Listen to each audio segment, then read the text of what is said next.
নমস্কার, নতুন বাংলা থেকে বলছি সন্ময় বন্দ্যোপাধ্যায়। ভারত সরকার তৈরি হয়ে গেছে, রাষ্ট্রীয় সরকার। নরেন্দ্র মোদী শপথ নিয়েছেন। শপথ শুধু নিয়েছেন না, ক্যাবিনেট বৈঠক করেছেন, দফতর বন্টন করেছেন। তারপর চন্দ্রবাবু নাইডুর শপথে গেছেন। সেখান থেকে উড়িষ্যার মুখ্যমন্ত্রী ইতিমধ্যে শপথ নিয়েছেন এবং তারপর ভারতবর্ষের প্রধানমন্ত্রী চলে গেছেন G20 বৈঠকে। খুব দ্রুত গতিতে গত 10 দিন দেখল ভারতবর্ষ।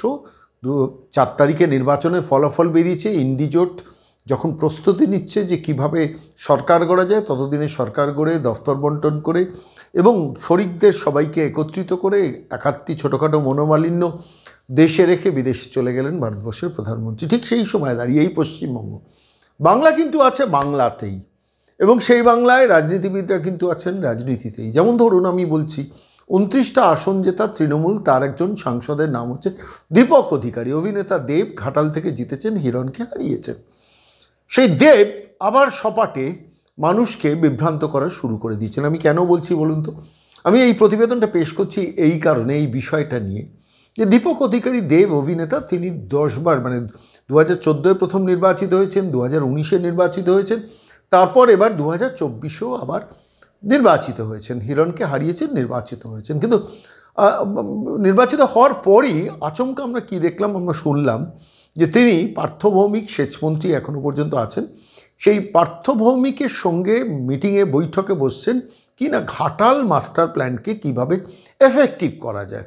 কারণ এই নির্বাচনের আগে ঘাটাল মাস্টার প্ল্যান একটা ইস্যু হয়েছিল। সেই ইস্যুটা নিয়ে প্রচুর প্রশ্নের জবাব দেবকে দিতে হয়েছে। গত 10 বছর ধরে তিনি কী করেছেন? মানুষ সামান্য বন্যা হলেই ঘাটাল ভেসে যায়। তো সেই ঘাটাল ভেসে যাওয়ার ক্ষেত্রে দেবের কী ভূমিকা ছিল? কিছু হলেই বলতেন যে কেন্দ্রীয় সরকার থেকে ঘাটাল মাস্টার প্ল্যানকে ইমপ্লিমেন্ট করা হয় না। সে নিয়ে আমরা দেখেছি নাটক। দিল্লিতে গেছেন দেব এবং তৃণমূল কংগ্রেসের সাংসদরা গেছেন, সেখানে গিয়ে দরবার করেছেন যে কীভাবে কীভাবে ঘাটাল মাস্টার প্ল্যানকে ইমপ্লিমেন্ট করা যায়, কেন্দ্রীয় সরকার থেকে টাকা কীভাবে পাওয়া যায়। এবং সেখানে বিবাদ লেগেছিল যে জিনিসটা, যেটা অনেকে জানেন না, সেটা হচ্ছে একটা প্রপোর্শনেট ইনভেস্টমেন্ট রাজ্য সরকারকেও করতে হয়। রাজ্য সরকার করতে চাইছিল না, সবটাই কেন্দ্রীয় সরকারের ঘাড়ে চাপিয়ে দিতে চেষ্টা করেছিল। সেখানেও বেঁধেছিল গোল। স্বাভাবিকভাবে কেন্দ্রীয় সরকার বলেছিল আপনারা কি কন্ট্রিবিউট করবেন, কেন্দ্র কি কন্ট্রিবিউট করবে, এই কন্ট্রিবিউশনের ব্যাপারটা আপনারা ফাইনাল করুন, তারপর আমরা কেন্দ্র থেকে জানাবো যে আমরা কত কোটি টাকা এটার জন্য বরাদ্দ করব। শেষ পর্যন্ত দেখা গেল যে কিছুতেই আর ঘাটাল মাস্টার প্ল্যানটা হলো না। কারণ আলটিমেটলি রাজ্য সরকার তো ভাড়ে মা ভবানী, খেলামেলা উৎসব মৎসব দিদিমণির ছবি আর ওই শাহজাহানের জন্য আইনজীবী ফিক্স করতে তার টাকা চলে যায়।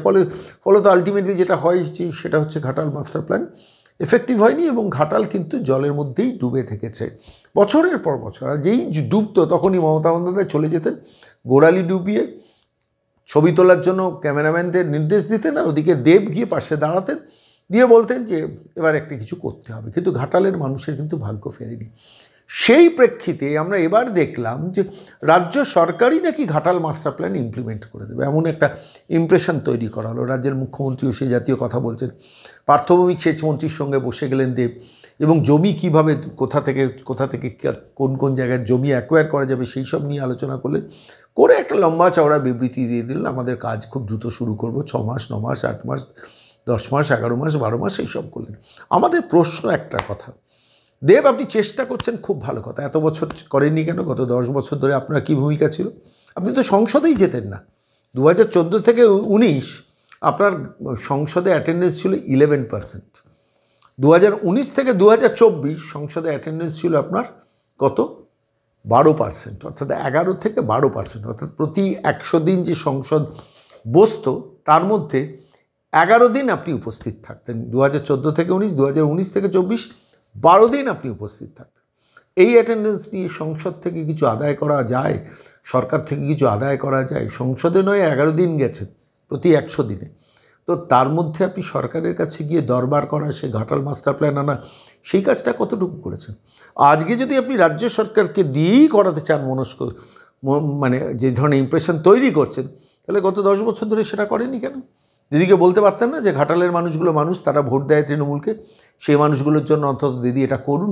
খেলা মেলা উৎসব, আপনার হাসি মুখের ছবি দিয়ে, বিজ্ঞাপন দিয়ে কাগজগুলোকে কেনা বন্ধ করে, আইনজীবীদের পেছনে পয়সা খরচা বন্ধ করে, 25 লাখ ভুয়ো বিল জমা না দিয়ে চুরির সাম্রাজ্যটাকে বন্ধ করে, নেতাদের টাকা খাওয়াটাকে বন্ধ করে আপনি ঘাটালের মানুষগুলোকে আগে বাঁচান। কেন করেননি গত 10টা বছর? আজকে রাজ্য সরকারের গল্প বলছেন, এটাও তো ভাঁওতা। মানুষ তো তাই মনে করবে। 10 বছর তো আপনি রাজ্য সরকারকে দিয়ে বলেনি, আজকে রাজ্য সরকারকে দিয়ে করাবো বলছেন কেন? তাহলে গোড়ায় গলদ আছে, চেষ্টাটা ঠিকঠাক করেননি। এবারও ঘাটাল ডুববে, আরও হয়তো কয়েক বছর ডুববে। জানি না ঘাটালের মানুষের কাছে রিলিফটা শেষ পর্যন্ত আসবে কিনা। এই লম্বা চওড়া বিবৃতি দেওয়ার দরকার কি? আপনি অভিনেতা হিসেবে আপনার গ্ল্যামারটাকে কাজে লাগিয়ে জিতেছেন। আর কেশপুরে আপনি যা করেছেন সবাই জানেন। মানে কেশপুরে যে লক্ষাধিকের ওপর ছাপ্পা ভোট, সেই ছাপ্পা ভোট আপনার জয়ের পথটাকে মসৃণ করেছে। ছাপ্পা ভোটের বিরুদ্ধে আপনি একটি শব্দও কোনো দিন বলেননি যে এই ফলস ভোট আমি চাই না, আমি অন্যায়ভাবে ভোটটা চাই না। বলেছেন? আপনার এত বিবেক সেখানে কোথায় যায়? আপনি চলচ্চিত্র অভিনেতা, কেন একটি শব্দ ছাপ্পা ভোট নিয়ে বলেননি? কেশপুর কীভাবে হিরণকে অবরোধ করে রেখেছিল আপনি দেখেননি? দেখানোর পর আপনি নিন্দা করেননি। কেন করেননি? তার কারণ কেশপুরে আপনি অবাধে ছাপ্পা, লক্ষ লক্ষ ছাপ্পা ভোট এবারে ঘাটালে হয়েছে, এবং তার রেজাল্ট হচ্ছেন আপনি সাংসদ হয়েছেন। ঠিক আছে, সাংসদ হয়েছেন, কিন্তু শুরুতেই আবার কেন ঘাটালের মানুষকে বিধ্বস্ত করছেন, বিভ্রান্ত করছেন? আপনি কাজটা শেষ করুন, করে বলুন হ্যাঁ আমি এটা করে দেখালাম, আমি দেব। মানুষ কেন, আমরাও আপনাকে ধন্যবাদ জানাবো। কিন্তু আপনি করলেনই না। করার আগে আবার এই নতুন গল্পটা শুরু করলেন, এবার রাজ্য সরকারকে দিয়ে করাবো, এই বসলাম, এই বৈঠক করলাম। গত 10 বছর, এক একটা বছরে 12টা করে মাস, 120 মাস আপনি স্রেফ গায়ে হাওয়া লাগিয়ে বেরিয়েছেন। এবারে নির্বাচনে জিতে আরেকবার এই এই এই গল্পটা ছেড়ে দিয়ে চলে গেলেন সিনেমা করতে। আর ঘাটালের মানুষ জলের মধ্যেই ডুববে। কেন কেন কেন কেন ঘাটালের মানুষের সঙ্গে এই অসভ্যতা করছেন? তারা সহজ সরল অনাড়ম্বর জীবনযাপন করেন, তারা ছাপ্পা ভোটেরও সাক্ষী থাকেন।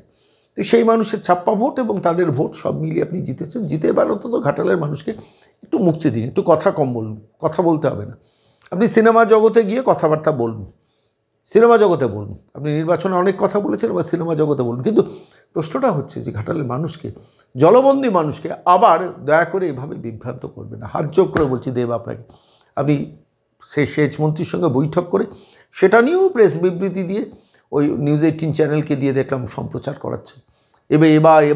এবার ঘাটাল মাস্টার প্ল্যান হবে। 10টা বছর ফাঁকি মেরে বেরিয়ে এবার ঘাটাল মাস্টার প্ল্যান হবে না? ইয়ার্কি মারছেন না, রসিকতাবাদ করছেন ঘাটালের মানুষের সঙ্গে। ভাববেন দেব যা বললাম, রাগ করবেন না। যেটা বাস্তব কথা, এটা তথাকথিত ইলেকট্রনিক্স মিডিয়া আপনাকে প্রশ্ন করে না যে 10টা বছর আপনি সংসদে যান না কেন, 10টা বছর আপনি ঘাটালের মাস্টার প্ল্যান ইমপ্লিমেন্ট করেননি কেন, 10টা বছর দিদিকে দিয়ে রাজি করাননি কেন যে ঘাটালের মানুষগুলো মানুষ, তারা শুধু ভোটার নয়, তারা শুধু ছাপ্পা ভোট দেওয়ার জন্য আসে না, তাদের জীবনে একটা যন্ত্রণা আছে। ভেবেছেন কোনো দিন? ভাবেনি। এখনও ভাবছেন না। যদি ভাবতেন তাহলে কথা বন্ধ করে কাজটা করতেন। কাজটা করছেন না। কাজটা করার কথা বলে এখন একটা হাইপ তুলে সিনেমা করতে বেরিয়ে। বাহ দেব, ভালো থাকুন আপনি। ঘাটালের মানুষ কিন্তু ভালো নেই, এটুকু শুধু মনে রাখবেন।